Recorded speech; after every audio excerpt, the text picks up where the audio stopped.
दादी ने सुनाई चालाक गधे की कहानी। एक दिन एक किसान का गधा कुएं में गिर गया। वो गधा घंटों जोर जोर से रोता रहा और किसान सुनता रहा और विचार करता रहा कि उसे क्या करना चाहिए और क्या नहीं। अंततः उसने निर्णय लिया कि चूंकि गधा काफी बूढ़ा हो चुका था, अतः उसे बचाने से कोई लाभ होने वाला नहीं था और इसलिए उसे कुएं में ही दफना देना चाहिए।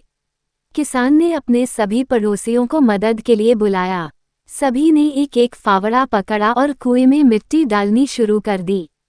जैसे ही गधे की समझ में आया कि यह क्या हो रहा है, वह और जोर जोर से चीख चीख कर रोने लगा। और फिर अचानक वह आश्चर्यजनक रूप से शांत हो गया। सब लोग चुपचाप कुएं में मिट्टी डालते रहे। तभी किसान ने कुएं में झांका तो वह आश्चर्य से सन्न रह गया। अपनी पीठ पर पड़ने वाले हर फावड़े की मिट्टी के साथ वह गधा एक आश्चर्यजनक हरकत कर रहा था। वो हिल हिल कर उस मिट्टी को नीचे गिरा देता था और फिर एक कदम बढ़ाकर उस पर चढ़ जाता था।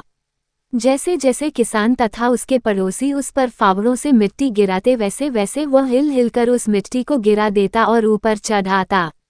जल्दी ही सबको आश्चर्यचकित करते हुए वह गधा कुएं के किनारे पर पहुंच गया और फिर कूदकर बाहर भाग गया।